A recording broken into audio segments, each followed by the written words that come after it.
ಆಮೇಲೆ ಬಗ್ಗೆ ಕೇಳಿಸ್ಕೊಳ್ಳೋಣ. ಸತ್ಯವೇದದಲ್ಲಿ ಈ ಒಂದು ವಾಕ್ಯ ನಾವಾಗಿದೆಯಲ್ಲ, ಕೊರಿಂಥದವರಿಗೆ ಬರೆದ ಪತ್ರಿಕೆ 1ನೇ ಪತ್ರಿಕೆಯ ವಚನ ಅಧ್ಯಾಯ 12 ಮತ್ತು 13 ಇದೆಯಲ್ಲ, ಇದಕ್ಕೆ ಏನಂತ ಕರೀತಾರೆ ಅಂದ್ರೆ ಲವ್ ಚಾಪ್ಟರ್ಸ್ ಅಂತ ಕರೀತಾರೆ. ಏನಂತ ಕರೀತಾರೆ? ಲವ್ ಚಾಪ್ಟರ್ಸ್, ಪ್ರೀತಿಯ ಪತ್ರಗಳು ಎಂಬುದಾಗಿ, ಪ್ರೀತಿಯ ಅಧ್ಯಾಯಗಳು ಎಂಬುದಾಗಿ ಕರೀತಾರೆ. ಯಾಕಂತಂದ್ರೆ ಈ ಅಧ್ಯಾಯದಲ್ಲಿ ಏನಿದೆ ಅಂದ್ರೆ ಕಾಮನ್ ಕಂಡುಬರುವಂತಹ ಪದ, ಕಾಮನ್ ಕಂಡುಬರುವಂತಹ ವಿಷಯ ಅಂದ್ರೆ ಅದು ಪ್ರೀತಿ. ಪ್ರೀತಿ ಇದರಲ್ಲಿ ಬಹಳ ಪ್ರಾಮುಖ್ಯವಾಗಿ ನಾವು ಸಾಮಾನ್ಯವಾಗಿ ಕಂಡುಬರುವಂತಹ ಪದವಾಗಿದೆ. ಪೌಲನು ಈ ಪ್ರೀತಿಯ ಕುರಿತು ಬಹಳ ವರ್ಣಿಸಿ ಬರೆದಿದ್ದಾನೆ. ವಾಕ್ಯದಲ್ಲಿ ಬಹಳ ವರ್ಣಿಸಿ ತನ್ನ ಅನುಭವದ ಮಾತುಗಳನ್ನು ಈ ಒಂದು ಪತ್ರಿಕೆಯಲ್ಲಿ ಆತನು ಬರೆದಿದ್ದಾನೆ. ಕೊರಿಂಥ ಸಭೆಗೆ ತಿಳಿಸ್ತಾ ಇದ್ದಾನೆ. ಆ ಕೊರಿಂಥ ಸಭೆ ಮೂಲಕ ಇದನ್ನು ನಮಗೂ ಕೂಡ ತಿಳಿಸ್ತಾ ಇದ್ದಾನೆ. ಈಗಿನ ಸಭೆಗಳಿಗೆ ಪ್ರೀತಿಯನ್ನು ಬಹಳ ಬಹಳ ಮೋಕ್ಷವಾಗಿದ್ದಾರೆ. ಹಾಗಾಗಿ ಪೌಲನು ಇದು ಬಹಳ ಉತ್ಕೃಷ್ಟವಾದ ಮಾರ್ಗ ಅಂತ ಹೇಳ್ತಿದ್ದಾನೆ. ಬಹಳ ಉತ್ಕೃಷ್ಟ ಅಂದ್ರೆ ಒಂದು ವಿಶೇಷವಾದದ್ದು, ಉತ್ತಮವಾದದ್ದು ಎಂಬುದಾಗಿ ಅರ್ಥಕೊಳ್ತದೆ. ಹೇಗೆ ಬರ್ತದೆ ಗೊತ್ತಾ? ಅದೇ ವಚನ, ಅದೇ ಅಧ್ಯಾಯ ಇದೆಯಲ್ಲ, ಅದರ ಮೇಲೆ ಬರೆದಿದ್ದಾರೆ. ಪ್ರೀತಿಯ ಶ್ರೇಷ್ಠತೆ ಅಂತ ಹೆಡಿಂಗ್ ಇದೆಯಲ್ಲ, ಅದರ ಮೇಲೆ 12ನೇ ಅಧ್ಯಾಯದ ವಚನ, ಲಾಸ್ಟ್ ವಚನ ಯಾವ್ದಿದೆ? 31 ಅಲ್ವಾ? 31. ಯಾರಾದ್ರೂ ಓದ್ತೀರಾ? ಏನ್ ಬರೆದಿದೆ ಅಲ್ಲಿ?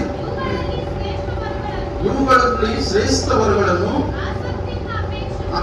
ಆಸಕ್ತಿಯಿಂದ ಅಪೇಕ್ಷಿಸಿದೆ. ಅಂಡ್ ಇನ್ನೂ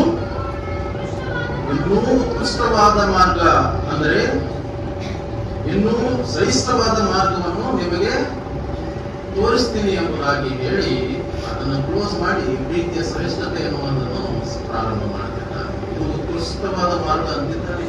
ಹೌದು, ನಿನಗೆ ಇನ್ನೂ ಉತ್ಕೃಷ್ಟವಾದ ಮಾರ್ಗ ನಾನು ನಿನಗೆ ತೋರಿಸ್ತೀನಿ ಅಂತ ಹೇಳಿ ಪ್ರೀತಿಯ ಕುರಿತಾಗಿ ಅಲ್ಲಿ ಬರೆದಿದ್ದಾರೆ. ಪ್ರೀತಿ ಇದು ಒಳ್ಳೆಯ ಮಾರ್ಗ.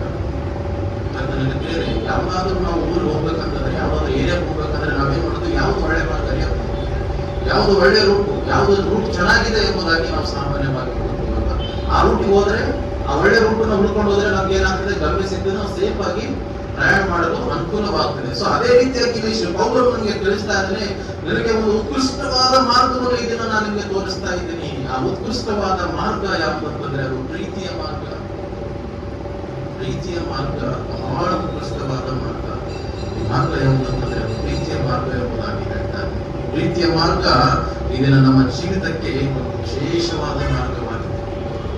ವಿಶೇಷವಾದ ಮಾರ್ಗ, ಉತ್ತಮವಾದ ಮಾರ್ಗ, ಉತ್ಕೃಷ್ಟವಾದ ಮಾರ್ಗವಾಗಿದೆ ಎಂಬುದಾಗಿ ಅವರು ಹೇಳ್ತಾರೆ. ಸೊ ಬನ್ನಿ ಈ ದಿನ ಈ ಪ್ರೀತಿಯ ಪ್ರಾಮುಖ್ಯತೆ ಬಗ್ಗೆ ನಾವು ತಿಳಿದುಕೊಳ್ಳೋಣ. Importance of your life's. ಈ ಪ್ರೀತಿಯ ಪ್ರಾಮುಖ್ಯತೆ ಏನೆಂಬುದಾಗಿ ನಾವು ತಿಳಿದುಕೊಳ್ಳೋಣ. ಬೇಸಿಕ್ ಮೊಟ್ಟ ಮೊದಲನೇದಾಗಿ ನಾನು ನಿಮಗೆ ಒಂದು ವಿಷಯ ಹೇಳಲು ಇಷ್ಟಪಡ್ತೀನಿ. ಏನಂತಂದ್ರೆ ಈ ದೇವರ ವಾಕ್ಯವನ್ನು ಧ್ಯಾನಿಸುವುದಕ್ಕಿಂತ ಮುಂಚೆ ನಾವೆಲ್ಲ ಒಂದು ವಿಷಯ ತಿಳಿದುಕೊಳ್ಬೇಕು.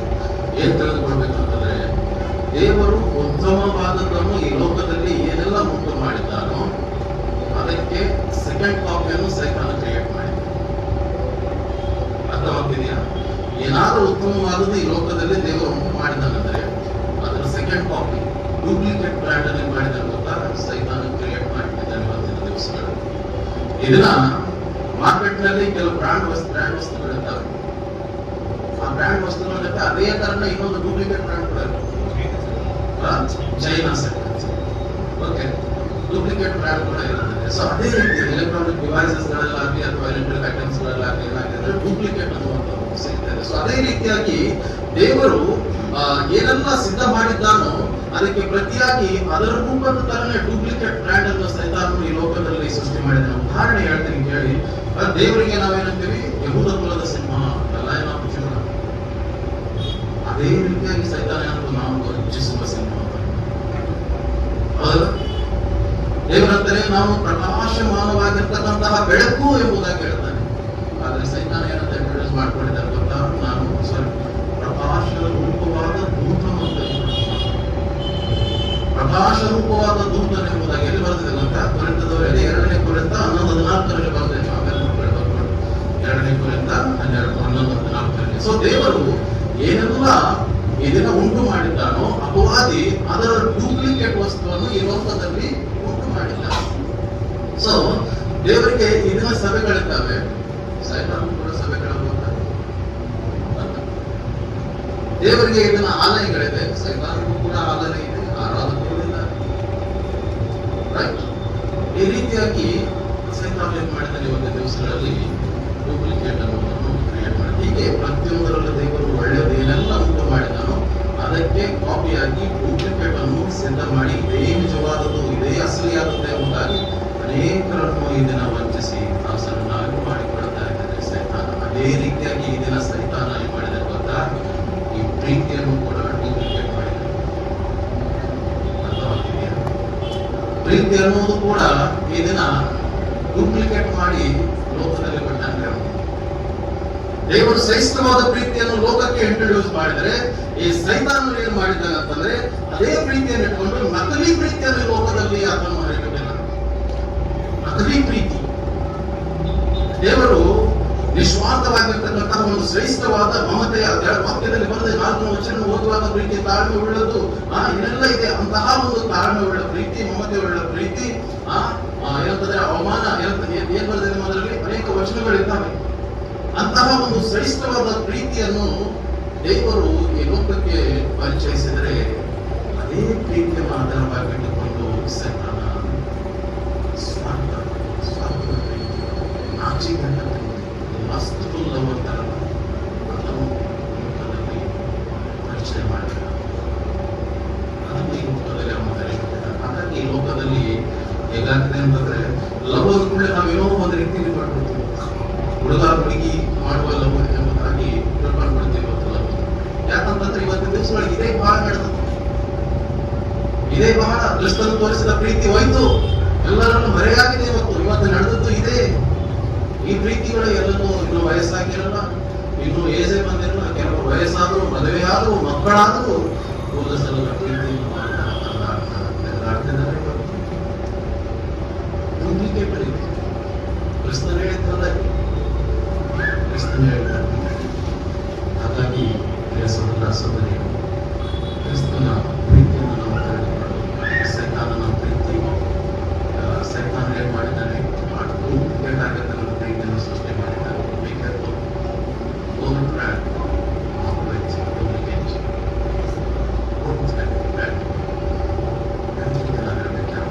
ಮೊನ್ನೆ ದಿನ ನಾನು ನ್ಯೂಸ್ ನೋಡ್ತಾ ಇದ್ದೀವಿ, ನೀವೆಲ್ಲರೂ ನೋಡಿರ್ಬೋದು ಅನ್ಕೊಳ್ತೀನಿ. ನ್ಯೂಸ್ ಅಲ್ಲಿ ಹೈದರಾಬಾದ್ ನ್ಯೂಸ್, ತೆಲಂಗಾಣ, ಆಂಧ್ರ ಪ್ರದೇಶ ನ್ಯೂಸ್ ಅಲ್ಲಿ ಒಬ್ಬ ಮಹಿಳೆ ಬರ್ತಾಳೆ. CCTV ಫುಟೇಜ್ ಅಲ್ಲಿ ಒಬ್ಬ ಮಹಿಳೆ ಬರ್ತಾಳೆ. ತನ್ನಲ್ಲಿ 15 ತಿಂಗಳ ಮಗು ಇರ್ತದೆ, ಗಂಡು ಮಗು, 15 ತಿಂಗಳ ಮಗು. ಯೂಟ್ಯೂಬ್ ಅಲ್ಲಿ ಇದೆ, 15 ತಿಂಗಳ ಮಗು ಎತ್ಕೊಂಡು ಬರ್ತಾಳೆ. ಎಲ್ಲಿ? ಬಸ್ ಸ್ಟ್ಯಾಂಡ್ ಬರ್ತಾಳೆ, ದೊಡ್ಡ ಬಸ್ ಸ್ಟ್ಯಾಂಡ್. ಆ ಬಸ್ ಸ್ಟ್ಯಾಂಡ್ ಬರ್ತಾಳೆ. ಆ ಮಗುನ ಕುರ್ಚಿ ಮೇಲೆ, ಚೇರ್ ಮೇಲೆ ಕೂಡಿಸ್ತಾಳೆ. ಆ ಮಗುಗೆ ತಿನ್ನಕ್ಕೆ ಏನೋ ಕೊಡ್ತಾಳೆ, ಬಿಸ್ಕಿಟ್ ಏನೋ ಕೊಡ್ತಾಳೆ ತಿನ್ನೋಕೆ. ಆ ಮಗು ತಿಂತಾ ಕೊಡ್ತದೆ. ಆ ಮಗು ತಿಂತಾ ಕೊಡ್ತದೆ. ಆ ತಾಯಿ ಆ ಮಗುನ ಬಿಟ್ಟು ಹೊರಟು ಹೋಗ್ತಾಳೆ. ಹೊರಗಡೆ ಬರ್ತಾಳೆ. ಹೊರಗಡೆ ಬರೋಷ್ಟಿಗೆ ಒಂದು ಗಾಡಿ ಬಂದು ನಿಂತಿರ್ತದೆ, ಬೈಕ್. ಆ ಬೈಕ್ ಮೇಲೆ ಮೆಕ್ಕಾದ ಕೂತು ಬರ್ತಾಳೆ. ಮಗು ಒಂದೇ, ಮಗು ಬಿಸ್ಕಿಟ್ ತಿಂತು, ಎಲ್ಲ ಆಯ್ತು. ಆ ಕಡೆ ನೋಡಿದ್ರೆ ಮಮ್ಮಿ ಮಮ್ಮಿ ಮಮ್ಮಿ ಅಂತ ಹುಡುಕ್ತಾರೆ. ಎಲ್ಲಿ ಮಮ್ಮಿ, ಎಲ್ಲಿ ಮಮ್ಮಿ? ಕೆಳಗಿಳಿತದ ಮಗು ಆ ಕಡೆ ಹೋಗಿ ನೋಡ್ತದೆ, ಓಡ್ ಬರ್ತದೆ, ಈ ಕಡೆ ಹೋಗ್ತದೆ. ಪಾಪ ಸಣ್ಣ ಮಗು, 15 ತಿಂಗಳ ಮಗು ಬರ್ತವೆ, ನನ್ನ ಮಗನಷ್ಟೇ. ಆ ಕಡೆ ನೋಡ್ತದೆ, ಈ ಕಡೆ ನೋಡ್ತದೆ, ಹುಡುಕ್ತದೆ, ಸಿಗಲ್ಲ ಮಮ್ಮಿ. ಮಮ್ಮಿ ಇಲ್ಲ, ಮಮ್ಮಿ ಪ್ರೀತಿ ನೋಡ್ಕೊಂಡು ಹೊರಟೋಗ್ಬಿಟ್ಟಾಳೆ. ಪ್ರೀತಿ ನೋಡ್ಕೊಂಡು ಹೊರಟೋಗ್ಬಿಟ್ಟಾಳೆ. ಬಹಳ ದುಃಖ ಅನ್ಸುತ್ತೆ ಅದನ್ನು ನೋಡುವಾಗ. ಯಾವುದು ನಿಜವಾದ ಪ್ರೀತಿಯೋ ಅದು ಆಕೆಗೆ ಗುರುತು ಸಿಗಲಿಲ್ಲ. ತನ್ನ ಕರಳ ಬಳ್ಳಿ, ತನ್ನ ರಕ್ತ ಹಂಚಿಕೊಂಡು ಹುಟ್ಟಿರ್ತಕ್ಕಂತಹ ಆ ಮಗುವಿನ ಪ್ರೀತಿ ಈ ತಾಯಿಗೆ ಗುರುತು ಸಿಗಲಿಲ್ಲ. ಎಂತಹ ಪ್ರೀತಿ ಇದ್ರೆ ಭಾವಿಸ್ತಿರ್ಬೋದು. ಇಂತಹ ಪ್ರೀತಿಯನ್ನು ಇಂಟ್ರೊಡ್ಯೂಸ್ ಮಾಡಿದ್ದಾನೆ ಸೈತಾನ ಇವತ್ತು ಲೋಕದಲ್ಲಿ. ಇಂತಹ ಪ್ರೀತಿ ನೀವು ಮಾಡಿಸಿಕೊಂಡು ಹೊರಟಿದೆ ಇವತ್ತು ಲೋಕದಲ್ಲಿ. ಗಮನಿಸಿ, ಸೈತಾನ ಶ್ರೇಷ್ಠವಾದ ಪ್ರೀತಿಗೂ ಮತ್ತು ಸ್ವಾರ್ಥವಾದ ಪ್ರೀತಿಗೂ ವ್ಯತ್ಯಾಸ ಗೊತ್ತು ಹಾಕದ ಹಾಗೆ ಇದನ್ನು ಮರಳು ಮಾಡ್ತಾ ಇದ್ದಾನೆ. ನೋಡಿ, ವ್ಯತ್ಯಾಸ ಗುರುತಿಸಲಾಗ್ತಿಲ್ಲ ಇವತ್ತು ನಿಮಗೆ, ಅಷ್ಟು ಮರಳು ಮಾಡ್ತಾ ಇದ್ದೇನೆ. ಪಾಪ ಆ ಮಗುವಿಗಿಂತ ದೊಡ್ಡ ಪ್ರೀತಿ ಯಾವ್ದು ಇರ್ಬೇಕು ಆ ತಾಯಿಗೆ, ಅದನ್ನೇ ಬಿಟ್ಟು ಹೋದಳು ಹಾಕಿ. ಆಮೇಲೆ CCTV ಅದು ಇದು ನೋಡ್ಬಿಟ್ಟು ಆಕೆಯನ್ನು ಹಿಡಿದು ಕರೆದು ಕೂಡಿಸಿ ಕೇಳ್ತಾರೆ, ಯಾಕಮ್ಮ ನೀನು ನಿನ್ನ ಮಗುವನ್ನು ಬಿಟ್ಟು ನಿನ್ನ ಗಂಡನ ಜೊತೆ ಹೋದಿ ಅಂತ ಕೇಳಿದಾಗ, ಎಲ್ಲಿ ಗಂಡ ಸರ್ ಅಂತ. ಗಂಡ ಅಲ್ವಾ,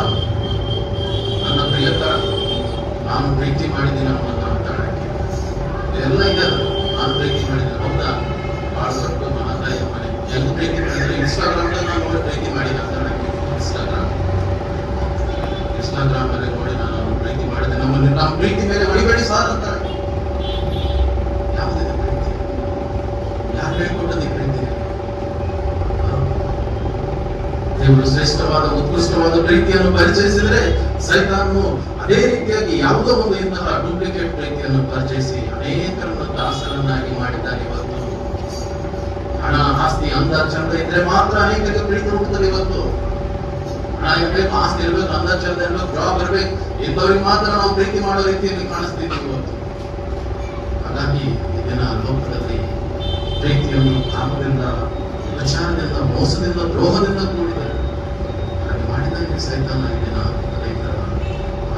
ಈ ಲೋಕದಲ್ಲಿದ್ದರೆ ಇದೇ ನಿಜವಾದದ್ದು ಎಂಬುದಾಗಿ ಹೇಳಿ ಅನೇಕರನ್ನು ಈ ಪ್ರೀತಿಯನ್ನಿಟ್ಟು ಆಕರ್ಷಿಸಿ ಲೋಕದಲ್ಲಿ ದಾಸರನ್ನಾಗಿ ಮಾಡಿಕೊಳ್ಳುತ್ತಿದ್ದಾನೆ ಸೈತಾನ. ಹಾಗಾಗಿ ಇದನ್ನು ಪೌಲನು ಈ ವಾಕ್ಯ ಮೂಲಕವಾಗಿ ತಿಳಿಸ್ತಾ ಇದ್ದೇನೆ. ಯಾವುದು ನಿಜವಾದ ಪ್ರೀತಿ ಎಂಬುದಾಗಿ ತಿಳಿಸ್ತಾ ಇದ್ದಾನೆ ಇವತ್ತು. ಯಾವುದು ನಿಜವಾದ ಪ್ರೀತಿ? ಹಾಗಾದ್ರೆ ನಿಜವಾದ ಪ್ರೀತಿ ಎನ್ನುವಂಥದ್ದು ಎಲ್ಲಿ ಸಿಗ್ತದೆ ಗೊತ್ತಾದ ಕ್ರಿಸ್ತನಲ್ಲಿ ಸಿಗ್ತದೆ. ನಿಜವಾದ ಪ್ರೀತಿ ಶಿಲುಬೆ ಮೇಲೆ ಸಿಗ್ತದೆ. ಇವತ್ತು ಸ್ವಾರ್ಥವನ್ನು ಅಪೇಕ್ಷಿಸದೆ ನಿಜವಾದ ಪ್ರೀತಿಯಾಗಿದೆ. ಅದು ಸ್ವಾರ್ಥವನ್ನು ಅಪೇಕ್ಷಿಸದೆ ನಿಸ್ವಾರ್ಥ ಪ್ರೀತಿ. ಇದನ್ನು ನಾವು ತಿಳಿದುಕೊಳ್ಬೇಕಾದ ಪ್ರೀತಿ ಯಾವುದಂತಂದ್ರೆ ದೇವರಿಂದ ಬಂದಿರ್ತಕ್ಕಂಥ ಆ ಒಂದು ಪ್ರೀತಿ. ನಾವೆಲ್ಲರೂ ವಾಕ್ಯ ಎಲ್ಲರಿದೆ ದೇವರು ಹೋಗ್ತದೆ. ಎಲ್ಲಿ ಬರ್ತದೆ? ಯೋಹಾನ ಬರೆದ ಸುವಾರ್ತೆ 3:16 ಬರೆದಿದೆ. ಅದು 1 ಯೋಹಾನ 3:16 ಗೊತ್ತಾಯಿಲ್ಲ. 1 ಯೋಹಾನ 3:16 ದೇವರು ಪ್ರೀತಿ ಮಾಡಿದ್ದಾನೆ ಎಂಬುದಾಗಿ ನಮ್ಮೆಲ್ಲರಿಗೂ ಗೊತ್ತಿರತಕ್ಕಂಥ ವಾಕ್ಯ. ಆದರೆ ಹೆಂಗೆ ಪ್ರೀತಿ ಮಾಡಿದ್ದಾನೆ ಅನ್ನೋದು ನಮ್ಗೆ ಗೊತ್ತಾಗಬೇಕು ಅಂತಂದ್ರೆ 3:16 ನೋಡ್ಬೇಕು. 1 ಯೋಹಾನ 3:16 ಓದ್ತೀರಾ ಎಲ್ಲರೂ?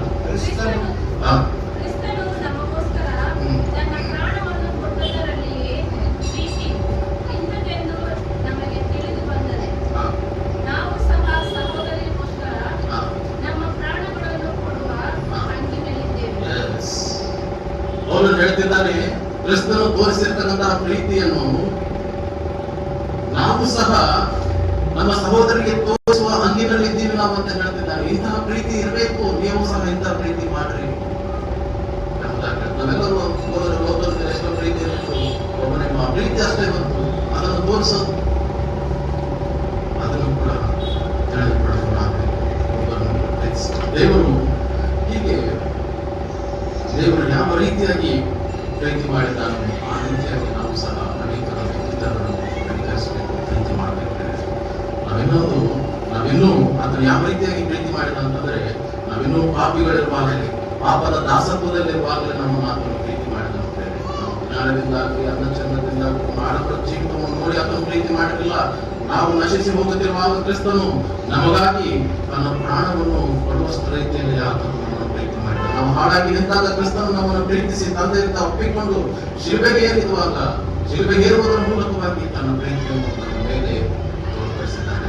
ಸೊ ಇದನ್ನ ಈ ವಾಕ್ಯದ ಕುರಿತು ನಾನು ಕೆಲವು ವಿಷಯಗಳನ್ನು ನಿಮ್ಮೊಂದಿಗೆ ಹಂಚಿಕೊಳ್ಳಲು ಬಯಸ್ತೇನೆ. ಈ ವಾಕ್ಯವನ್ನು ನಾನು ಆಧಾರವಾಗಿಟ್ಟುಕೊಂಡು ನಿಮ್ಮೊಂದಿಗೆ ಕೆಲವು ವಿಷಯಗಳನ್ನು ಹಂಚಿಕೊಳ್ಳಲು ಬಯಸ್ತೇನೆ. ಅವರನ್ನು ಪ್ರೀತಿ ಎಲ್ಲದಕ್ಕಿಂತಲೂ ಮುಖ್ಯವಾಗಿದೆ ಎಂಬುದಾಗಿ ಹೇಳ್ತಿದ್ದಾರೆ.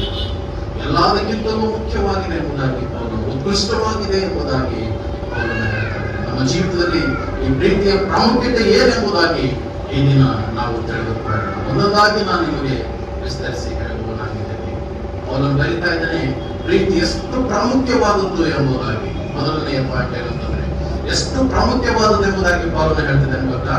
ಪ್ರೀತಿ ಆತ್ಮನವರಕ್ಕಿಂತಲೂ ಪ್ರಾಮುಖ್ಯವಾಗಿದೆ ಅಂತೆ. ಪ್ರೀತಿ ಆತ್ಮನ ವರಕ್ಕಿಂತಲೂ ಪ್ರಾಮುಖ್ಯವಾದ. Paul says that love is more important than spiritual gift.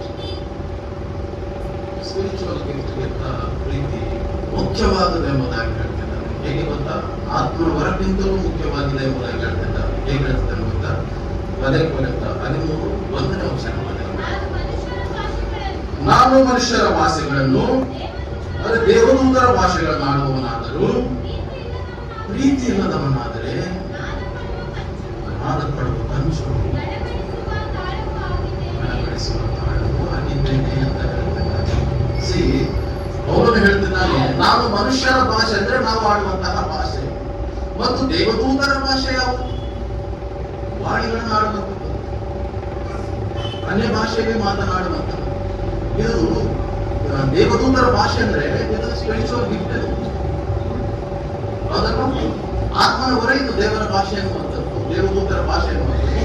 ಇದು ಆತ್ಮನ ವರ, ಇದು ಆತ್ಮನಿಂದ ಬಂದಿರುವಂತದ್ದು ಎಂಬುದಾಗಿ ಕೊರಿಂಥದಲ್ಲಿ ಬರೆದ ಪತ್ರಿಕೆ 12:10 ಬರೀತಾನೆ.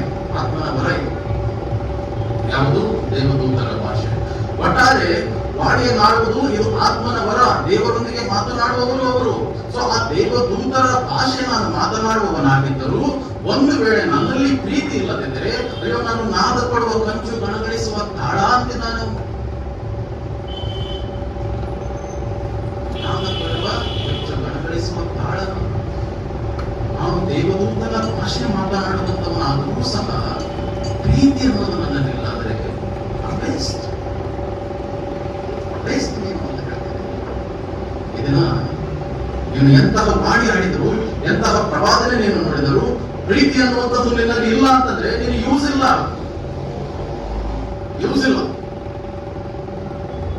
ನೀನು ಗಣಗಳಿಸುವ ತಾಳದಂತೆ ಸುಮ್ಮನೆ ಒದಗ್ತಾ ಇದೆಯಾ, ಸೌಂಡ್ ಮಾಡ್ತಿದ್ದೀಯ ಅಂತ ಅರ್ಥ.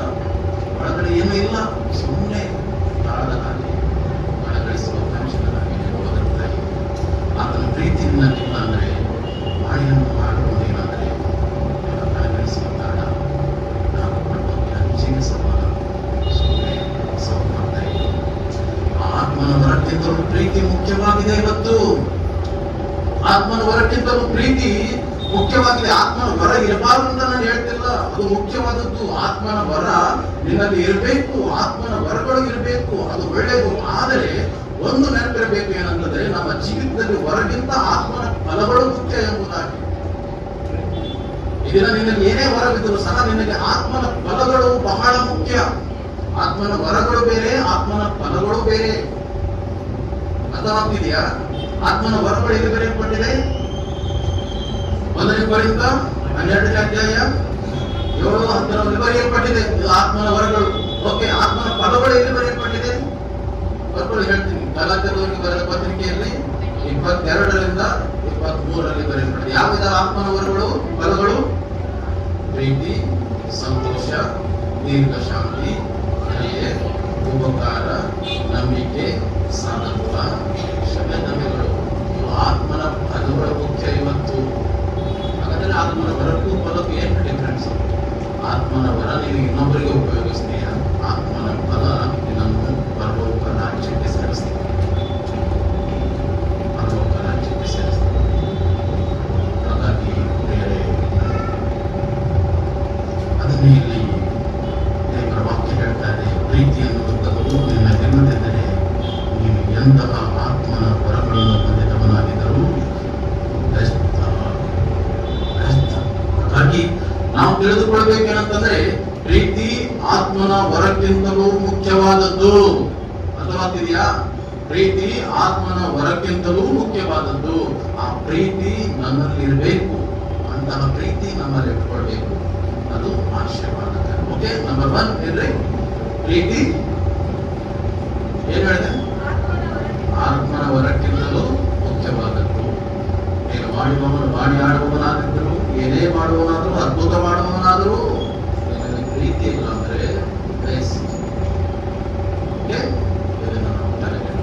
ರೈಟ್. ಎರಡನೇದಾಗಿ ನಾವು ನೋಡುವ ಪ್ರೀತಿ ಎಷ್ಟು ಮುಖ್ಯವಾದದ್ದು ಎಂಬುದಾಗಿ ಪೌಲನು ಹೇಳ್ತಿದ್ದಾನೆ ಅಂತಂದ್ರೆ, ಪ್ರೀತಿ ನಂಬಿಕೆಗಿಂತಲೂ ಮುಖ್ಯವಾದದ್ದಂತೆ. ಲವ್ ಇಸ್ ಮೋರ್ ಇಂಪಾರ್ಟೆಂಟ್ ಅಂತೆ. ನಂಬಿಕೆಗಿಂತ ಪ್ರೀತಿ ಮುಖ್ಯ.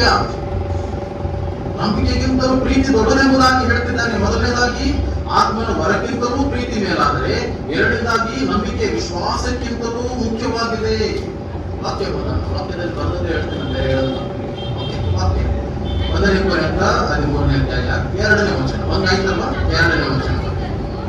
ನನಗೆ ಪ್ರವಾದನಾ ವರವಿದ್ದರೂ, ಎಲ್ಲಾ ರಹಸ್ಯಗಳು, ಸಕಲ ವಿಧವಾದ ವಿದ್ಯೆಗಳು ತಿಳಿದರು. ಏನಂತೆ?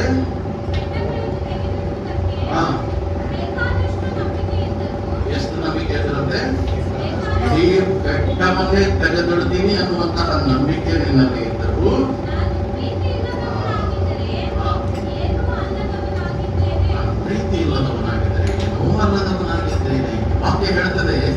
ಬೆಟ್ಟವನ್ನು ತೆಗೆಯುವುದಕ್ಕೆ ಬೇಕಾದಷ್ಟು ನಂಬಿಕೆ ಇದ್ದರೂ ನಾನು ಪ್ರೀತಿ ಇಲ್ಲದವನಾಗಿದ್ದರೆ ಏನು ಅಲ್ಲದವನಾಗಿದ್ದಾನೆ, ಏನು ಅಲ್ಲದವನಾಗಿದ್ದರೆ ನಾನು ಅಂತ ಹೇಳ್ತೇನೆ. ಒಂದು ರೀತಿಯಲ್ಲಿ ನಂಬಿಕೆಗಿಂತ ಪ್ರೀತಿ ಮುಖ್ಯವಾಗಿದೆ ಎಂಬುದಾಗಿ ಹೇಳ್ತೇನೆ. ಮಾರ್ಕನ ಸುವಾರ್ತೆಯಲ್ಲಿ 11:23 ಸ್ವತಃ ಕ್ರಿಸ್ತನೇ ಹೇಳ್ತಾನೆ. ಏನಂತ ಹೇಳ್ತಾನೆ ಗೊತ್ತಾ? ನಿಮ್ಮಲ್ಲಿ ಯಾವನಾದರೂ ಮನಸ್ಸಿನಲ್ಲಿ ಸಂದೇಹಿಸದೆ ಈ ಬೆಟ್ಟಕ್ಕೆ ಹೋಗಿ ಆ ಸಮುದ್ರದಲ್ಲಿ ಬಿಡು ಎಂಬುದಾಗಿ ಸಂಶಯ ಇಲ್ಲದೆ ಹೇಳುವುದಾದ್ರೆ ಅದು ಹೋಗಿ ಬಿಡುತ್ತದೆ ಅಂತ ಹೇಳ್ತಾನೆ ಕ್ರಿಸ್ತನು. ಮನಸ್ಸಿನಲ್ಲಿ ಸಂದೇಹವಿಲ್ಲದೆ ನಂಬಿಕೆಯಿಂದ ಈ ಬೆಟ್ಟಕ್ಕೆ ನೀನು ಆಜ್ಞೆ ಮಾಡುವುದಾದರೆ, ಸಮುದ್ರಕ್ಕೆ ಬಿಡು ಎಂಬುದಾಗಿ ಅಷ್ಟು ನಂಬಿಕೆಯಿಂದ ನೀನು ಆಜ್ಞೆ ಮಾಡುವುದಾದರೆ ಅದು ಹೋಗಿ ಬಿಡುತ್ತದೆ ಎಂಬುದಾಗಿ ಹೇಳ್ತಾನೆ. ಸೊ ಇಂತಹ ವಿಶ್ವಾಸ ನಿನ್ನಲ್ಲಿ ಇದೆ ಇವತ್ತು. ಕ್ರಿಸ್ತನು ದೇವರ ವಿಶ್ವಾಸ ನಿಮ್ಮಲ್ಲಿದೆ. ಆತನ ಎರಡನೇ ಬರೋದಲ್ಲಿ ಖಂಡಿತವಾಗಿ ಬರ್ತಾನೆ ಎನ್ನುವ ನಂಬಿಕೆ, ಸಂಪೂರ್ಣ ವಿಶ್ವಾಸ ಇದು ನಮ್ಮಲ್ಲಿದೆ ಇವತ್ತು. ಆತ ತನ್ನ ರಾಜ್ಯಕ್ಕೆ ನನ್ನನ್ನು ಕೊಂಡೊಯ್ತಾನೆ ಎನ್ನುವ ನಂಬಿಕೆ ನಮ್ಮಲ್ಲಿದೆ ಇವತ್ತು. ಕಡೆಗೆ ಸತ್ತು ಹೋದವರನ್ನು ಸಹ ಬದುಕಿಸ್ತಾನೆ ಎನ್ನುವಂತಹ ನಂಬಿಕೆ ನಮ್ಮಲ್ಲಿದೆ ಇವತ್ತು. ಇಷ್ಟೆಲ್ಲ ಇದ್ದ ನಿನಗೆ ಇದರ ಪ್ರೀತಿ ಅನ್ನುವುದು ನಿನ್ನಲ್ಲಿಲ್ಲ ಅಂದ್ರೆ ನೀನು ಅಪ್ರಯೋಜಕ. ಇಷ್ಟೆಲ್ಲ ಪ್ರೀತಿ ನಿನ್ನಲ್ಲಿದೆ ಇವತ್ತು. ಇಷ್ಟೆಲ್ಲ ಇದ್ರೂ ಸಹ ಪ್ರೀತಿ ಅನ್ನುವಂಥದ್ದು ನಿನ್ನಲ್ಲಿ ಇಲ್ಲ.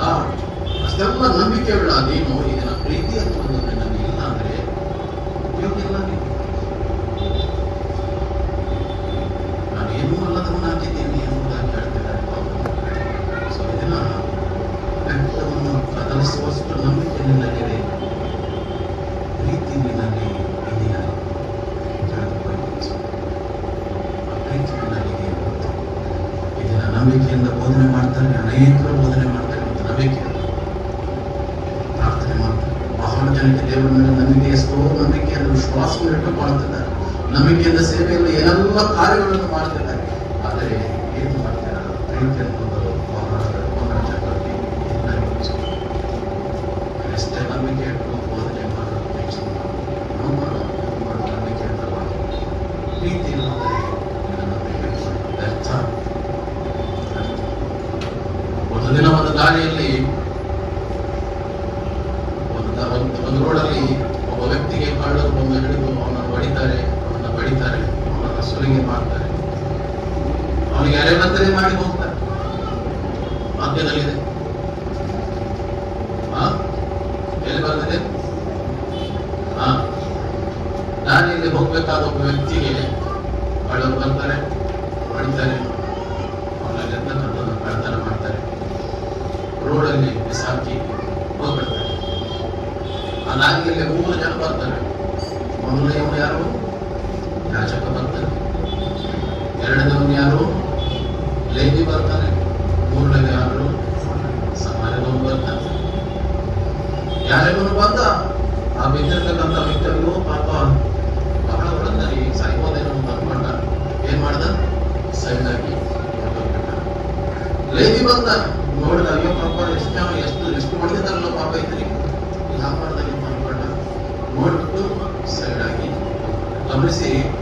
ಇವರೆಲ್ಲ ಯಾರು ಗೊತ್ತಾ? ವಾಕ್ಯ ಕೇಳು, ಧರ್ಮಶಾಸ್ತ್ರ ಓದಿದವರು, ಬೋಧನೆ ಮಾಡಿದವರು, ಅನೇಕರಿಗೆ ವಾಕ್ಯ ಹೇಳುವವರು. ನೋಡಿದ್ರು ಹಾಗೇ ಹೋದ್ರು, ಎಲ್ಲ ತಿಳಿದವರು. ಆದರೆ ಅವರಲ್ಲಿ ಜ್ಞಾನ ಇದೆ, ವಾಕ್ಯ ಇದೆ, ನಂಬಿಕೆ ಇದೆ, ಎಲ್ಲ ಇದೆ. ಏನಿಲ್ಲ ಹಾಗಾದ್ರೆ? ಪ್ರೀತಿ ಇಲ್ಲ ಅವರಲ್ಲಿ. ಕಡೆಗೆ ಮೂರನೇದಾಗಿ ಸಮಾರ್ಯದವನು ಬಂದ. ಅಯ್ಯೋ ಅಂತಾನೆ, ಕಳಕಳಿ ಪಡ್ತಾನೆ, ಆ ಗಾಯನ ಕಟ್ತಾನೆ, ಅವನ ಆಸ್ಪತ್ರೆಗೆ ಸೇರಿಸ್ತಾನೆ, ಕನಿಕರಿಸ್ತಾನೆ, ಆಸ್ಪತ್ರೆ ಬೆಲ್ಲು ಕೂಡ ತಾನೇ ಕೊಡ್ತಾನೆ. ಕಡೆಗೆ ಹೋಗುವಾಗ ಹೇಳ್ತಾನೆ, ತಮ್ಮ ನಾನು ಹೋಗ್ತಾ ಇದ್ದೀನಿ, ನಾನು ಇಲ್ಲ ಅಂತ ಹೇಳೋರಿಗೆ ನೋಡದೆ ಇರಬೇಡ, ಅವನಿಗೆ ಟ್ರೀಟ್ಮೆಂಟ್ ಮಾಡು, ಎಷ್ಟು ಬಿಲ್ ಆಗ್ತದನ್ನು ಬರೆದಿಡು, ನಾನು ಬರದಾಗ ಅದು ಕೊಟ್ಟು ಹೋಗ್ತೀನಿ ಅಂತ ಹೇಳ್ತಿದ್ದಾನೆ. ಅವನಿಗೆ ಚಿಕಿತ್ಸೆ ಕೊಡ್ತಾನೆ. ಯಾಕೆ ಇಷ್ಟು ಮಾಡಿದ ಅಂತ? ಪ್ರೀತಿ ಇದೆ. ಪ್ರೀತಿ ಕಾರ್ಯ ಮಾಡಿಸ್ತಾನೆ ಮನುಷ್ಯನಿಗೆ. ಅವರಲ್ಲಿ ನಂಬಿಕೆ ಇದೆ, ಧರ್ಮಶಾಸ್ತ್ರ ತಿಳಿದಿದ್ದಾರೆ, ಬೋಧನೆ ಮಾಡುತ್ತಿದ್ದಾರೆ, ಹಾಗೇ ಹೊರಟೋದ್ರು. ಮುಖ್ಯವಾದದ್ದೇ ಅವರಲ್ಲಿ ಇಲ್ಲ. ವ್ಯಕ್ತಿ ನೋಡಿ ಗಾಯ ಕಟ್ತಾನೆ, ಅವನಿಗೆ ಕನಿಕರಿಸ್ತಾನೆ. ಕಾರಣ ಅವರಲ್ಲಿ ಪ್ರೀತಿ ಅನ್ನುವಂಥದ್ದು ಭಾವನವಾಗಿದೆ. ಗಮನಿಸಬೇಡಿ, ಇದನ್ನ ನಮಗೆ ಹಣವಾಗಲಿ, ಜ್ಞಾನ ಆಗಲಿ, ವಿದ್ಯೆ ಆಗಲಿ, ನಂಬಿಕೆ ಆಗಲಿ ಏನೇ ಇದ್ದರೂ ಸಹ ಪ್ರೀತಿ ಅನ್ನುವುದು ನಿನ್ನಲ್ಲಿ ಇಲ್ಲ ಅಂತಂದ್ರೆ ಅದೆಲ್ಲ ವ್ಯರ್ಥ. ಅದನ್ನ ದಾರಿಯಲ್ಲಿದ್ದಿರ್ತಕ್ಕಂತಹ ಆ ವ್ಯಕ್ತಿಯನ್ನು ಬದುಕಿಸಿದ ಯಾರು ಗೊತ್ತಾ? ಒಬ್ಬ ಯಾಜಕನಲ್ಲ, ಒಬ್ಬ ಬೋಧಕನಲ್ಲ, ಒಬ್ಬ ನಂಬಿಕಸ್ಥನಲ್ಲ, ಒಬ್ಬ ಲೇವಿ ಅಲ್ಲ. ಆ ಪ್ರೀತಿಯುಳ್ಳ ಸಮಾರ್ಯದವನೇ ಅವನನ್ನು ಬದುಕಿಸಿದ. ಆ ಪ್ರೀತಿಯುಳ್ಳ ಸಮಾರ್ಯದವನೇ ಅವನನ್ನು ಕನಿಕರಿಸಿದ. ಅದಕ್ಕೋಸ್ಕರ ಸಮಾರ್ಯ ಒಳ್ಳೆಯ ಸಮಾಜದವರು ಎಂಬುದಾಗಿ ಹೆಸರುಕೊಂಡಿದ್ದೇನೆ. ಹಾಗೆ ಪ್ರೇರೆ ಪ್ರೀತಿ ನಂಬಿಕೆಗಿಂತ ಮುಖ್ಯವಾಗಿದೆ. ಮನುಷ್ಯರ ಪ್ರೀತಿ ಮುಖ್ಯವಾಗಿದೆ. ನನ್ನ ಲೈಫ್ನಲ್ಲಿ ನಾನು ಬಹಳ ಸೇವಕರನ್ನು ನೋಡಿದ್ದೀನಿ, ಬಹಳ ವಿಶ್ವಾಸಗಳನ್ನ ನೋಡಿದ್ದೀನಿ. ನಾನು ಕಾಲೇಜಲ್ಲಿ ಇರ್ಬೇಕಾದ್ರೆ ನಮಗೆ ಫೀಲ್ಡ್ ಮಿನಿಸ್ಟ್ರಿ ಅಂತ ಹಾಕ್ತಿರೋದು ಹೋರಾಗ್ತಿದೆಯ ಎಲ್ಲರೂ ಕಾಲೇಜಲ್ಲಿ ಇರ್ಬೇಕಾದ್ರೆ ಫೀಲ್ಡ್ ಮಿನಿಸ್ಟ್ರಿ ಅಂತ ಹಾಕ್ತಾರೆ. ಫೀಲ್ಡ್ ಮಿನಿಸ್ಟ್ರಿಗೆ ಹೋಗಿದ್ದೆ, ಒಂದು ಚರ್ಚ್ ನಮಗೆ ಕೊಟ್ಟಿದ್ರು, ಹೋಗಿ ಅಲ್ಲೆಲ್ಲ ಬೋಧನೆ ಮಾಡುವುದು ಎಲ್ಲ ಆಕ್ಟಿವಿಟೀಸ್ಗಳಲ್ಲಿ ಪಾಲ್ಗೊಳ್ತೇವೆ. ಅಲ್ಲಿ ನಾವು ಹೋಗಿರ್ತಕ್ಕಂಥ ಆಲಯದಲ್ಲಿ VBS ನಡೀತಾ ಇತ್ತು. VBS ನಡೀತಾ ಇತ್ತು. ಅನೇಕರು ಮಕ್ಕಳು ಅಲ್ಲಿ ಬಂದಿದ್ರು. ಕೂಡ ಆಲಯ ಅಂದ್ರೆ ಚೆನ್ನಾಗಿ ಇತ್ತು ಆಲಯ. ಅನೇಕರು ಬಂದಿದ್ರು, ಮಕ್ಕಳೆಲ್ಲ ಅಟೆಂಡ್ ಆಗಿದ್ರು. ಊಟದ ಸಮಯ ಬಂದ್ರೆ ಊಟದ ಸಮಯ ಬಂದಾಗ ಒಂದು ಅನೌನ್ಸ್ಮೆಂಟ್ ಆಗ್ತದೆ. VBS ಏನಂತ ಅನೌನ್ಸ್ಮೆಂಟ್ ಆಗ್ತದೆ ಅಂತ ನೋಡ್ರಿ, ದೂರದಿಂದ ಬಂದಿರತಕ್ಕಂಥ ಮಕ್ಕಳು ಇಲ್ಲೇ ಊಟ ಮಾಡಿ, ಯಾರ್ಯಾರ ಮನೆಗಳು ಇಲ್ಲೇ ಇದ್ದಾವೋ ಅವರೆಲ್ಲರೂ ನಿಮ್ಮ ಮನೆಗೆ ಹೋಗಿ ಊಟ ಮಾಡಿ ಅಂತ ಅನೌನ್ಸ್ ಆಯ್ತು. ಓಕೆ, ಅನೌನ್ಸ್ ಆದ್ಮೇಲೆ ಪಾಪ ಅದರಲ್ಲಿ ಪಾಸ್ಟರ್ ಮಕ್ಕಳು ಕೂಡ ಇದ್ದವು. ಬಡ ಪಾಸ್ಟರ್, ನಿವೃತ್ತ ಸೇವಕರು ಅಥವಾ ಏನೋ ಒಬ್ಬ ಪಾಸ್ಟರ್ ಮಕ್ಕಳು ಸಣ್ಣವಿದ್ದು, ಪಾಪ ಎಷ್ಟು ಸಣ್ಣ ವಯಸ್ಸು ಇಬ್ಬರು ಇದ್ರು. ನಾವು ನೋಡ್ತಾ ಇದ್ದೆ, ಯಾಕಂದ್ರೆ ನಾನೇ ಅವರಿಗೆ ಟೀಚ್ ಮಾಡ್ತಿದ್ದೆ ಮಕ್ಕಳಿಗೆ. ಸಂಡೇ VBS ಡೈರೆಕ್ಟರ್ ಎಲ್ಲರೂ ಅವರೆಲ್ಲರೂ ಅನೌನ್ಸ್ ಮಾಡಿದ್ರು, ದೂರ ಇದ್ದಿರ್ತಕ್ಕಂಥ ಮನೆಗಳು ಇದ್ದಿರ್ತಕ್ಕಂಥವ್ರು ಇಲ್ಲೇ ಕುಳಿತು ಊಟ ಮಾಡ್ರಿ, ಸಮೀಪ ಇದ್ದವರು ಏನ್ ಮಾಡಿ ನಿಮ್ಮ ಮನೆಗಳಿಗೆ ಹೋಗಿ ಊಟ ಮಾಡ್ರಿ. ಪಾಪ ಮಕ್ಕಳಿಗೆ ದೂರ ಇದ್ದಿರ್ತಕ್ಕಂಥ ಮಾಸ್ಟರ್ ಮಕ್ಕಳಿಗೆ, ಸಮೀಪ ಇದ್ದ ಮಾಸ್ಟರ್ ಮಕ್ಕಳಿಗೆ ಬಿದ್ದಿದ್ದು ಗೊತ್ತಿಲ್ಲ. ಅವ್ರಿಗೆ ಡೈಲಿ ಯಾಕಡೆ ಅಂತಂದ್ರೆ ಏನೋ ವಿಶೇಷವಾದ ಊಟ ಕೊಡ್ತಿದ್ದಾರೆ, ಏನೋ ಸ್ನಾಕ್ಸ್ ಕೊಡ್ತಿದ್ದಾರೆ, ಚಾಕ್ಲೇಟ್ ಕೊಡ್ತಾರೆ, ಕೇಕ್ ಕೊಡ್ತಿದ್ದಾರೆ, ಅಥವಾ ಚಿಕನ್ ಏನೋ ಕೊಡ್ತಿದ್ದಾರೆ ಅನ್ನುವಂಥ ರೀತಿಯಲ್ಲಿ ಆಸೆ ಹಾಕೊಂಡು ಹೋಗಿದೆ. ಪಾಪ ಅವೇನು ಮಾಡಿಬಿಟ್ಟು ಪಾಪ ಸಾಲಲ್ಲೇ ಬಂದು ಕೂತಾಗ ಅವು ಆತುರದಲ್ಲಿ ಹೊಸವಾಗಿದ್ದಲ್ಲ, ಪಾಪ ನನಗೀಗ ಅನ್ನ ಹಾಕ್ತಾರೆ, ಅನ್ನ ಹಾಕಿದ್ಮೇಲೆ ಈಗ ಸಾರು ಬರ್ತದೆ, ಚಿಕನ್ ಬರ್ತದೆ ಅನ್ನುವಂಥ ಆಸೆಯಲ್ಲಿ ಕೂತಿದ್ವು. ಪಾಪ ಬಂದ ಕೂಡ ಊಟ ಮಾಡಿದ್ರೆ ಅಲ್ಲಿ ಸ್ನಾಕ್ಸ್ ಇದೆ, ಕೇಕ್ ತರ್ತಿದ್ದಾರೆ, ಅದನ್ನು ನೋಡ್ಕೊಂಡು ಕೂತಿರ್ಬೇಕು. ಪಾಪ ಕೂತಿರ್ಬೇಕಾದ್ರೆ ಸಂಡೇ ಸ್ಕೂಲ್ VBS ಟೀಚರ್ ಆಗಿರುವಂತವ್ರು ಬಂದ್ಬಿಟ್ಟು ಆ ಬ್ರೇಕ್ಫಾಸ್ಟ್ ಮನೆ ಇಲ್ಲೇ ಊಟ ಮಾಡ್ಕೊಳ್ಬಾರ್ದ, ಇಲ್ಲೇ ಕೂತೀಯ ಅಂತ ಅದನ್ನು ನೋಡುವಾಗ ಒಂದು ರೀತಿ ಕಸ್ಕೊಂಡ್ಬಿಟ್ಟು ಮನೆ ಇಲ್ಲೇ ಊಟ ಮಾಡಿ ಬರ್ಬಾರ್ದ ಎಂಬುದಾಗಿ ಹೇಳಿದ. ಮಕ್ಕಳು ತಾನೇ ನೀನ್ಯಾರು ಮಕ್ಕಳಿಗೆ ವಾಕ್ಯ ಹೇಳುವ ಕೆಲಸ. ಇಷ್ಟೊಂದು ವಾಕ್ಯ ಹೇಳುವವನು, VBS ಡೈರೆಕ್ಟರ್ ಆದವನು, ವಾಕ್ಯ ಕೇಳಿದವನು ಈ ಕಾರ್ಯ ಮಾಡಬಹುದಾಗಿ ಯಾಕೆ ಮಾಡಿದ ಗೊತ್ತಾ? ಪ್ರೀತಿ ಇಲ್ಲ. ಮಕ್ಕಳು ತಿನ್ಬೋದಾನೆ, ಅಷ್ಟು ಆಲೋಚನೆ ಕೂಡ ಬರಲಿಲ್ಲ. ನಮ್ಗೆ ಏನು ಅನ್ಕೋತಾರೋ ಬಿಡ್ತಾರೋ ಗೊತ್ತಿಲ್ಲ. ಈ ದಿನ ಆ ಮಕ್ಕಳು ದೊಡ್ಡವಾಗಿದ್ದಾವೆ, ಸೇವೆ ಮಾಡ್ತಿದ್ದಾವೆ, ದೊಡ್ಡ ಚರ್ಚ್ ಕಟ್ಟಿದ್ದಾವೆ, ಅನೇಕ ಕಡೆ ಅವರು ಬ್ರಾಂಚ್ಗಳು ಓಪನ್ ಮಾಡಿದ್ದಾರೆ. ಈ ದಿನ ಅವರ ಆಲಯದಲ್ಲಿ ಎಷ್ಟು ದಿನ ಆರಾಧನೆ ನಡೀತದೋ, ಆರಾಧನೆ ನಂತರ ಪ್ರತಿಯೊಂದು ಊಟ ಕೊಡ್ತಿದ್ದಾರೆ.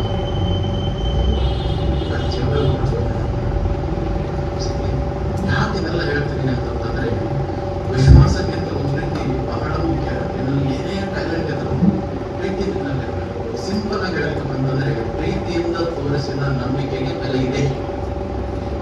ಇದನ್ನ ನಿನ್ನಲ್ಲಿ ನಂಬಿಕೆ ಇರಬಾರ್ದಂತ ನಾನು ಹೇಳ್ತಿಲ್ಲ, ಪ್ರೀತಿಯಿಂದ ತೋರಿಸಿದ ನಂಬಿಕೆಗೆ ಬೆಲೆ ಇದೆ. ಇದನ್ನೇ ಪೌಲನು ಬರಿತಾನೆ ಗಲಾತ್ಯದವರಿಗೆ ಬರೆದ ಪತ್ರಿಕೆ 5:6 ವಚನದಲ್ಲಿ ಬರಿತಾನೆ. ಏನಂತ ಬರಿತಾನೆ ಅಂತಂದ್ರೆ, ಕ್ರಿಸ್ತ ಯೇಸುವಿನಲ್ಲಿರುವವರಿಗೆ ಸುನ್ನತಿಯಾದರೂ ಪ್ರಯೋಜನವಿಲ್ಲ, ಆಗದಿದ್ದರೂ ಪ್ರಯೋಜನವಿಲ್ಲ, ಪ್ರೀತಿಯಿಂದ ಕೆಲಸ ನೆರವೇರಿಸುವ ನಂಬಿಕೆಯಿಂದಲೇ ಪ್ರಯೋಜನವಾಗಿದೆ ಅಂತ ಬರಿತಾನೆ ಪೌಲನು. ಹಾಗಾಗಿ ಇದನ್ನ ನಿನ್ನ ನಂಬಿಕೆ ಹೇಗೆ ವ್ಯಕ್ತವಾಗಬೇಕಂದ್ರೆ ಅದು ಪ್ರೀತಿಯಿಂದ ವ್ಯಕ್ತವಾಗಬೇಕು ಅನ್ನೋದನ್ನು ನಾವು ತಿಳಿದುಕೊಳ್ಳಬೇಕು. ಪ್ರೀತಿ ಇಲ್ಲದ ನಂಬಿಕೆ ವ್ಯರ್ಥ. ಯಾವಾಗಲೂ ನೆನಪಿರಲಿ ಪ್ರೇರೆ, ಪ್ರೀತಿಯಿಂದ ಕೂಡಿದ ಆತ್ಮನ ವರ, ಪ್ರೀತಿಯಿಂದ ಕೂಡಿದ ನಂಬಿಕೆ ನಮ್ಮಲ್ಲಿ ಇರಬೇಕು. ಓಕೆ, ಪ್ರತಿ ಕಾರ್ಯದಲ್ಲಿ ಪ್ರೀತಿ ಇರಬೇಕು. ಯಾಕಂತಂದ್ರೆ ನಾವು ಪ್ರೀತಿ ಸ್ವರೂಪನಾದ ದೇವರನ್ನು ಸೇವಿಸ್ತಾ ಇದ್ದೇವೆ. ನಾವು ಯಾವ ದೇವರನ್ನು ಸೇವಿಸ್ತೇವೆ, ಯಾರನ್ನು ಸೇವಿಸ್ತೇವೆ ಅಂದ್ರೆ ಪ್ರೀತಿ ಸ್ವರೂಪನಾಗಿರ್ತಕ್ಕಂತಹ ದೇವರನ್ನು ನಾವು ಸೇವಿಸ್ತಾ ಇದ್ವಿ. ಇದನ್ನ ನಮಗೆ ನಂಬಿಕೆ ಇದೆ, ಅದು ಪ್ರೀತಿಯಿಂದ ಕೂಡಿದೆಯಾ ಎಂಬುದಾಗಿ ಇದನ್ನು ನಾವು ತಿಳಿದುಕೊಳ್ಳಬೇಕಾಗಿದೆ. ವಿಶ್ವಾಸ ಇದೆ, ಅದು ಪ್ರೀತಿಯಿಂದ ಕೂಡಿದೆಯಾ ಎಂಬುದಾಗಿ ನಾವು ತಿಳಿದುಕೊಳ್ಳಬೇಕು. ವಿಶ್ವಾಸದಲ್ಲಿ ನಾವು ಪ್ರಾರ್ಥನೆ ಮಾಡ್ತೀವಿ, ಸೇವಾ ಮನೋಭಾವ ನಮ್ಮಲ್ಲಿದೆ, ಎಲ್ಲದರ ಜೊತೆಗೆ ಪ್ರೀತಿ ಇದೆಯಾ ಎಂಬುದಾಗಿ ನಾವು ತಿಳಿದುಕೊಳ್ಳಬೇಕು. ಎಲ್ಲ ಇದೆ, ಆದರೆ ಪ್ರೀತಿ ಅನ್ನುವಂತಹದ್ದು ನಿನ್ನಲ್ಲಿ ಇಲ್ಲ ಅಂತಂದ್ರೆ ನಿನ್ನ ನಂಬಿಕೆ ಕೂಡ ವ್ಯರ್ಥ. ನಿನ್ನ ನಂಬಿಕೆ ಕೂಡ ವ್ಯರ್ಥ. ಓಕೆ, ಸೊ ಎರಡನೇದಾಗಿ ಏನ್ ನೋಡಿದೀವಿ? ಪ್ರೀತಿ ನಂಬಿಕೆಗಿಂತಲೂ ಮುಖ್ಯವಾದದ್ದು. ರೈಟ್, ನಂಬಿಕೆಗಿಂತಲೂ ಪ್ರೀತಿ ಇರಬೇಕು. ಓಕೆ, ನಿನ್ನ ನಂಬಿಕೆ ಪ್ರೀತಿ ಮೂಲಕವಾಗಿ ವ್ಯಕ್ತವಾಗಬೇಕು. ರೈಟ್, ಅಂಡ್ ಮೂರನೇದಾಗಿ ನಾವು ನೋಡಬಹುದು, ಲಾಸ್ಟ್ ಮೂರನೇದಾಗಿ ಅವನು ಹೇಳ್ತಿದ್ದಾನೆ ಪ್ರೀತಿ ಎಂತಹ ಪ್ರಾಮುಖ್ಯವಾಗಿದೆ ಎಂಬುದಾಗಿ ಅವನು ಹೇಳ್ತಿದ್ದಾನೆ. ಅಂತಂದ್ರೆ ಪ್ರೀತಿ ನಿನ್ನ ದಾನ ಧರ್ಮಕ್ಕಿಂತಲೂ ಪ್ರಾಮುಖ್ಯವಾಗಿದೆ. ಏನಂತೆ? Love is more important than generosity. ನಿನ್ನ ದಾನ ಧರ್ಮಕ್ಕಿಂತಲೂ ಪ್ರೀತಿ ಮುಖ್ಯ. ನೀವು ಅನ್ಕೊಳ್ಬಹುದು, ಪ್ರೀತಿ ಇದ್ದವನೇ ತಾನೇ ದಾನ ಧರ್ಮ ಮಾಡ್ತಾನೆ. ದಾನ ಧರ್ಮ ಯಾಕೆ ಮಾಡ್ತಾರೆ? ಪ್ರೀತಿ ಆದ ಅದು ಸಲಕ್ ಮಾಡ್ತೀವಿ ಎಂಬುದಾಗಿ ವಾಕ್ಯ ಹೇಳ್ತಿದೆ ನೋಡಿ. ವಾಕ್ಯದಲ್ಲಿ ನಾವು ನೋಡುವ, ನನಗಿರುವುದೆಲ್ಲವನ್ನು ಅನ್ನದಾನ ಮಾಡಿದರು, ನನ್ನ ದೇಹವನ್ನು ಸುಡುವುದಕ್ಕೆ ಒಪ್ಪಿಸಿದರು, ಪ್ರೀತಿಯು ನನಗಿಲ್ಲದಿದ್ದರೆ ಪ್ರಯೋಜನವೇ ಇಲ್ಲ ಎಂಬುದಾಗಿ ಹೇಳ್ತಾರೆ. ನಿನಗಿರುವುದೆಲ್ಲ ದಾನ ಮಾಡಿದರು, ಪ್ರೀತಿ ಅನ್ನುವಂಥದ್ದು ನಿನ್ನಲ್ಲಿಲ್ಲ ಅಂತಂದ್ರೆ ಅದು ನನಗೆ ಪ್ರಯೋಜನವಿಲ್ಲ. ಇದನ್ನ ದಾನ ಧರ್ಮಗಳು ಹೇಗೆ ನಡೀತಿದೆ ಗೊತ್ತಾ? ನಿಮ್ಗೆ ಕೊಡ್ತಾರೆ, ಕೊಡಬೇಕಾರೆ ಕೊಡೋದು. ಎಷ್ಟು ರೀಲ್ಸ್ಗಳು ಎಷ್ಟು ನೋಡ್ತೀವಿ ನಾವು. ಯಾರಿಗೂ ಗೊತ್ತಾಗದ ರೀತಿಯಲ್ಲಿ ವಿಡಿಯೋ ಮಾಡುವಂತಹ ಸ್ಟೈಲ್ಗಳು, ಟ್ರಿಕ್ಸ್ಗಳು ಬಂದಿದ್ದಾವೆ. ವಿಡಿಯೋ ಮಾಡ್ತಿರ್ತಾರೆ, ಬಟ್ ನಾವು ಗೊತ್ತಿಲ್ಲ ಅನ್ನೋಕ್ಕೋಸ್ಕರ ಎಲ್ಲರೂ ಅಷ್ಟು ಚೆನ್ನಾಗಿ ರಾಜಕೀಯ ನಾಯಕರಲ್ಲಿ ನೋಡ್ತೇವೆ. ಎಲ್ಲ ರಾಜಕೀಯ ನಾಯಕರಲ್ಲ, ಎಲ್ಲ ರಾಜಕೀಯ ನಾಯಕರಲ್ಲಿ ನಾವು ನೋಡ್ತೇವೆ. ಕೆಲ ನಾಯಕರು ಇರ್ತಾರೆ, ಓಟ್ಗಾಗಿ ಅಧಿಕಾರಕ್ಕಾಗಿ ದಾನ ಧರ್ಮ ಮಾಡ್ತಿರ್ತಾರೆ, ಫೋಟೋ ತೆಗೆದುತ್ತಾರೆ, ಎಲ್ಲ ಕಾರ್ಯ ಮಾಡ್ತಾರೆ. ಯಾಕಂತಂದ್ರೆ ಆ ದಾನ ಧರ್ಮದಿಂದ ಬೆನಿಫಿಟ್ ಇದೆ ಅವರಿಗೆ. ಆ ದಾನ ಧರ್ಮದ ಹಿಂದೆ ಅವ್ರಿಗೆ ಏನೋ ಒಂದು ಲಾಭ ಇದೆ. ಅದನ್ನ ಟಿವಿಯಲ್ಲಿ ಹಾಕಿದ್ರು ಅಥವಾ ಸೋಷಿಯಲ್ ಮೀಡಿಯಾದಲ್ಲಿ ಹಾಕಿದ್ರು, ವ್ಯೂಸ್ ಪಡೆದು ಪ್ರಚಾರ ಪಡೆದು ಮತ್ತೊಂದು ಸಾರಿ ನನ್ನ ಅಧಿಕಾರ ಪಡೆಯೋದಕ್ಕೆ ಅನುಕೂಲವಾಗ್ತದೆ ಎನ್ನುವಂತಹ ಒಂದು ಲಾಭದಿಂದ ಈ ರೀತಿ ಮಾಡ್ತಿದ್ದಾರೆ. ಇವರೆಲ್ಲ ಯಾರು ಗೊತ್ತಾ? ಪ್ರೀತಿ ಇಲ್ಲದೆ ದಾನ ಮಾಡುವವರು ಇವರು. ಪ್ರೀತಿ ಇಲ್ಲದೆ ದಾನ ಮಾಡುವಂತವರು. ಒಂದು ದಿನ ದೂರದ ದೇಶ ಅಮೆರಿಕ ದೇಶದಿಂದ ಆಂಧ್ರ ಪ್ರದೇಶದ ಒಂದು ಊರಿದೆ ವೈಜಾಗ್ ಎಂಬುದಾಗಿ. ಆ ಊರಿಗೆ 12 ವರ್ಷಗಳಿಂದ ಇಬ್ಬರು ದಂಪತಿಗಳು ಬಂದರು. ಅಮೆರಿಕ ದೇಶದಿಂದ ಇಬ್ಬರು ದಂಪತಿಗಳು ಬಂದರು. ಹೊರದೇಶದಿಂದ ಬಂದ ಆ ದಂಪತಿಗಳು ಏನ್ ಮಾಡ್ತಾರೆ ಅಂತಂದ್ರೆ, ಬಹಳ ಶ್ರೀಮಂತರು. ಒಂದು ಕೂಡ ಏನ್ ಮಾಡಿದ್ರು, ಒಂದು ಅನಾಥಾಶ್ರಮ ಓಪನ್ ಮಾಡಿದ್ರು. ಒಂದು ಅನಾಥಾಶ್ರಮ ತೆಗೆದ್ರು. ಆ ಅನಾಥಾಶ್ರಮ ತೆಗೆದು ಏನ್ ಮಾಡಿದ್ರು ಅಂತಂದ್ರೆ, ಅನೇಕ ಅನಾಥ ಮಕ್ಕಳನ್ನು, ಬೀದಿಯಲ್ಲಿ ಇದ್ದಿರ್ತಕ್ಕಂಥ ನಿರ್ಗತಿಕ ಮಕ್ಕಳನ್ನು ಏನ್ ಮಾಡಿದ್ರು ಅಂದ್ರೆ ತಗೊಂಡು ಬಂದು ಸಾಕಿ ಸಲುವಾಗಿ ಎಷ್ಟು ಚೆನ್ನಾಗಿ ಅವ್ರಿಗೆ ಅಕೊಮಡೇಷನ್ ಕೊಟ್ಟಿದ್ರು ಅಂದ್ರೆ, ಅವ್ರಿಗೆಲ್ಲ ರೂಮ್ಸ್, ಫ್ಯಾನ್ಗಳು, ಬೆಡ್, AC ರೂಮು, ನೀರುಗಳು, ಕುಡಿಯುವುದಕ್ಕೆ ಫಿಲ್ಟರ್ ನೀರುಗಳು, ಎಲ್ಲಾ ರೀತಿಯಲ್ಲಿ ಒಳ್ಳೆಯ ಒಂದು ವ್ಯವಸ್ಥೆ ಮಾಡಿಕೊಟ್ಟು ಅವರನ್ನ ನಡೆಸ್ತಾ ಇದ್ರು. ಮತ್ತೆ ಸಾಲದು ಅಂತ KFC ಕರ್ಕೊಂಡು ಹೋಗ್ತಿದಾರಂತೆ. ಅವ್ರಿಗೆ KFC ಗೊತ್ತಾ?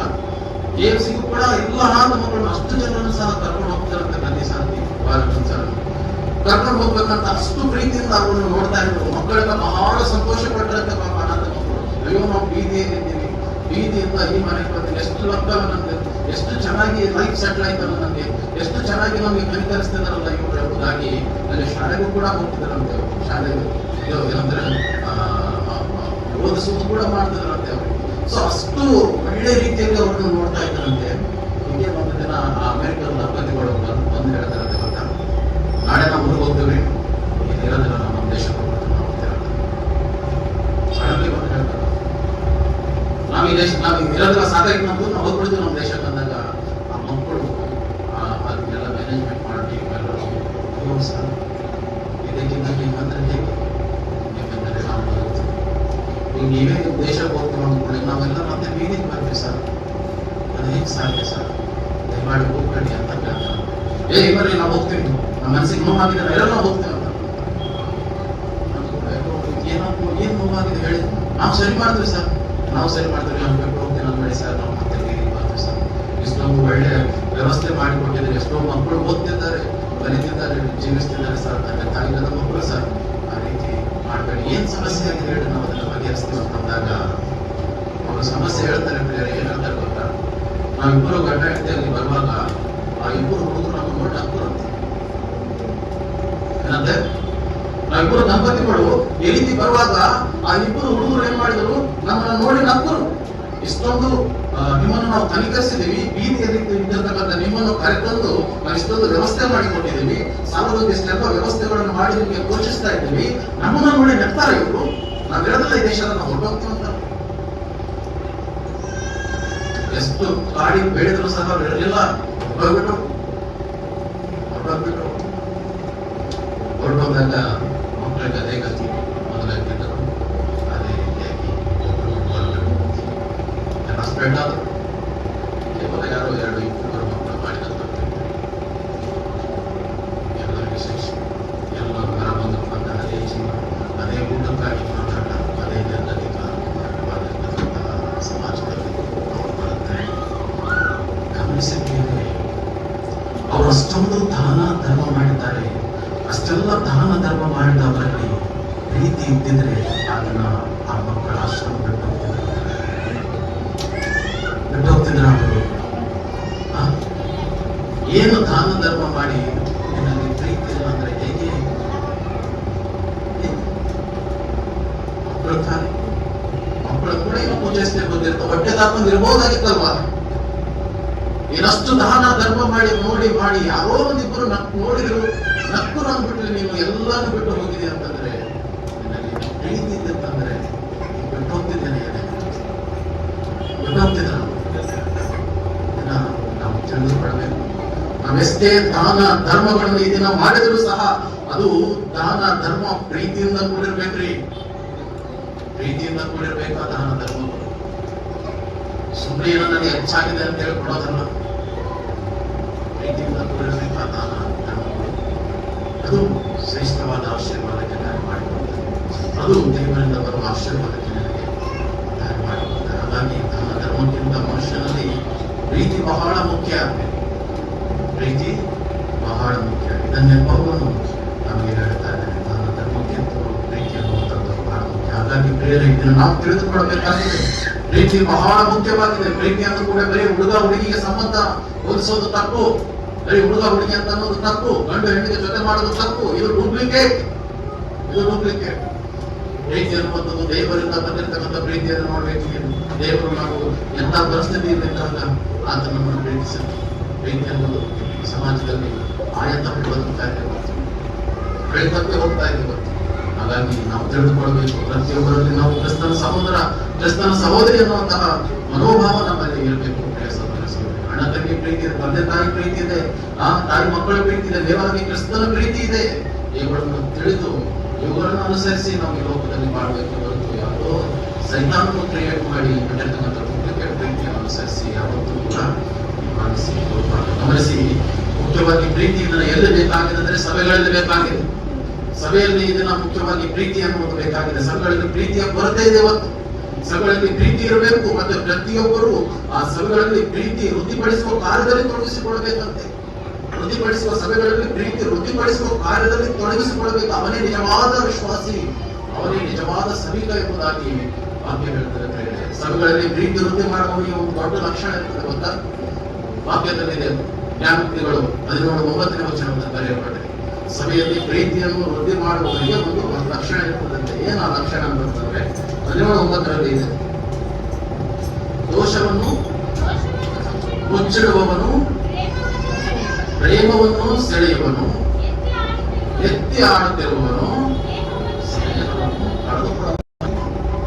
ದೋಷವನ್ನು ಮುಚ್ಚಿಡುವವನು ಪ್ರೇಮವನ್ನು ಸೆಳೆಯುತ್ತಾನೆ. ಇದರ ಅರ್ಥ ಏನಂದ್ರೆ ಪ್ರೇಮ ಬೆಳೆಸಬೇಕು ಎಂಬುವನು ಏನ್ ಮಾಡ್ತಾನೆ ಅಂತಂದ್ರೆ ಅವನು ದೋಷವನ್ನು ಮುಚ್ಚಿಡ್ತಾನಂತೆ.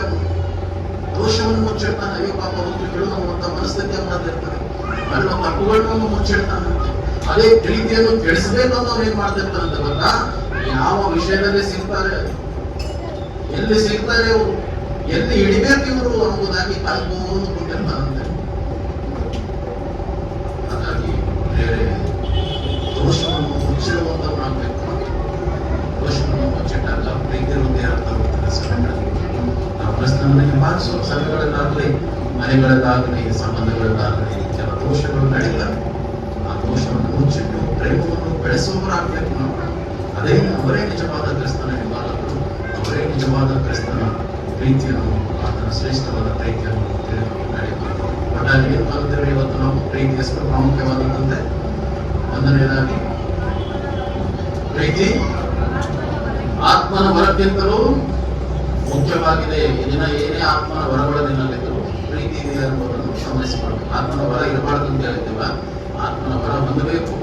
ಹೊಂದುವುದರ ಜೊತೆಗೆ ಅವುಗಳನ್ನು ಉಪಯೋಗಿಸಿ ಪ್ರೀತಿ ನಿನ್ನಲ್ಲಿದೆ ಎಂಬುದಾಗಿ ಮಾಡಪ್ಪ ಹೇಳ್ಬೋದು. ಇಂಥವೆಲ್ಲ ಮಾತಾಡೋದು ಪ್ರೀತಿಯ ಲಕ್ಷಣ ಅಲ್ಲ. ಪ್ರೀತಿ ಎಂದರೆ ನಿನ್ನ ಮಾತುಗಳು, ನಿನ್ನ ವರ್ತನೆಗಳು ಯಾವತ್ತೂ ಸೈತಾನ ಬಹಳ ಸೂಕ್ಷ್ಮವಾದದನ್ನು ಗಮನಿಸ್ತಾನೆ. ಇವರಿಗೆಲ್ಲ ಇದೆ, ಇದನ್ನು ಬರದೇ ಇಟ್ಟರೆ ಇವನ್ನೆಲ್ಲ ಬೇನಾಗ್ತಿರ್ತದೆ. ಅದಕ್ಕೋಸ್ಕರ ಈ ವಿಷಯ ನಮ್ಮಲ್ಲಿ ಯಾವತ್ತು ಪ್ರತಿ ಮಾತು ಪ್ರೀತಿಯಿಂದ ಕೂಡಿರ್ಬೇಕು. ಮನುಷ್ಯ ಪ್ರೀತಿಯಿಂದ ಉತ್ಕೃಷ್ಟವಾದ ಮಾತು. ಮೊದಲನೇದಾಗಿ ಆತ್ಮನ ವರಕ್ಕಿಂತಲೂ ಮುಖ್ಯವಾದದ್ದು ಪ್ರೀತಿ. Importance love is important more than spiritual. ಎರಡನೇದು ನಂಬಿಕೆಗಿಂತಲೂ ಮುಖ್ಯವಾದದ್ದು. Love is more important than faith. ನಂಬಿಕೆಗಿಂತಲೂ ಪ್ರೀತಿ ಬಹಳ ಮುಖ್ಯವಾದದ್ದು. ಅಂಡ್ ಮೂರನೇದು ಜನರಾಸಿಟಿ. ಆಮೇಲೆ ಧರ್ಮಕ್ಕಿಂತಲೂ ಪ್ರೀತಿ ಮುಖ್ಯವಾದದ್ದಂತೆ.